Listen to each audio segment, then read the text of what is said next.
اس کے بعد حضرت ابی ابن کعب رضی اللہ تعالیٰ عنہ کا قول ہے، یہ وہ ہے جن کو کہ حضور نے خود فرمایا کہ اقرأہم ابی ابن کعب، قرآن مجید کے سب سے بڑے قاری حضرت ابی ابن کعب ہیں رضی اللہ تعالیٰ عنہ، اور ان کے بھی سینے پر آپ نے تھپکی دی تھی کہ ایک سوال کیا آپ نے کہ سب سے عظیم سورت کون سی ہے، اور جب انہوں نے صحیح جواب دے دیا سورہ فاتحہ، تو پھر یہ کہ اس پر حضور نے تھپکی دی کہ تمہیں اللہ تعالیٰ نے بہت صحیح مناسبت عطا کی ہے علم کے ساتھ۔ ان کی اور صحابہ میں سے بہت سے لوگوں کی رائے، یہاں تک کہ یہ کہا جا سکتا ہے کہ بقیہ اقوال جو ہے وہ شاذ کے درجے میں ہے، اور یہ گویا کہ اگر اجماع نہ کہا جائے تو بہت حد تک اتفاق کے درجے میں ہے کہ یہ 27ویں شب ہے، اور اس 27ویں شب کے ضمن میں حضرت عبداللہ ابن عباس سے ایک روایت میں پہلے آپ کو بتا چکا ہوں کہ 23ویں شب،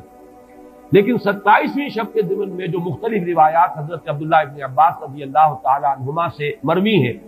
ان میں بھی کچھ لطیف نکات ہیں، وہ میں بعد میں بیان کروں گا۔ اس کے بعد ایک شاذ قول اور بھی ہے کہ یہ 29ویں شب ہے، تو یہ گویا کہ 9 ہے اقوال، ان میں سے بعض جلیل القدر صحابہ کے ہیں، عبداللہ ابن مسعود، ابو ذر غفاری، ابن عباس، ابی ابن کعب، لیکن یہ ہے کہ سب سے زیادہ جو اتفاق اگر اجماع نہ کہا جائے تو 27ویں شب پر ہے۔ اس 27ویں شب کے بارے میں حضرت عبداللہ ابن عباس نے 3 نکتے بیان کیے۔ ایک نکتہ تو یہ ہے کہ یہ پوری سورہ مبارکہ جو ہے سورۃ القدر، اس میں 30 الفاظ ہیں،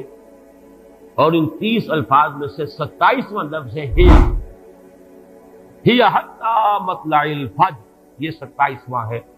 اس کے اعتبار سے گویا کہ انہوں نے ایک ربط قائم کیا ہے کہ یہ 27ویں شب ہے۔ ایک بات انہوں نے یہ کہی ہے کہ اللہ تعالیٰ کو وطر محبوب ہے،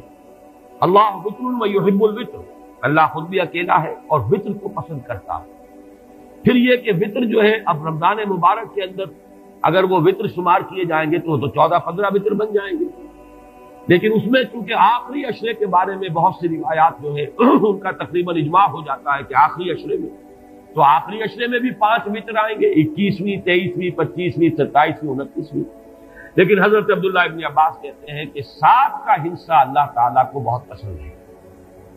اور بہت سی چیزیں جو ہے عالم تکوینی میں بھی اور عالم تشریعی میں بھی بہت سی چیزیں وہ ہیں کہ جو 7 کے حصے کے ساتھ وابستہ ہیں۔ 7 آسمان ہیں، 7 زمینیں ہیں،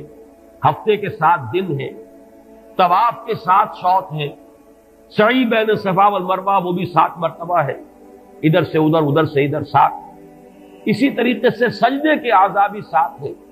تو اس سے انہوں نے پہلے وطر اور وطر کے بعد 7 کا حصہ، رمضان کے آخری عشرے کی وطر راتیں اور ان میں 7ویں رات یعنی 27ویں شب، وہ اپنے اس حساب کتاب سے بھی، اور جب انہوں نے یہ بات بیان کی تو حضرت عمر رضی اللہ تعالی عنہ نے ان کی تحسین کی۔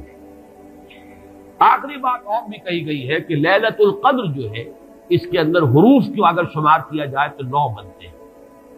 اور یہ لیلۃ القدر اس سورہ مبارکہ میں 3 مرتبہ آیا ہے۔ انا انزلناہ فی لیلۃ القدر وما ادراک ما لیلۃ القدر لیلۃ القدر خیر من الف شہر،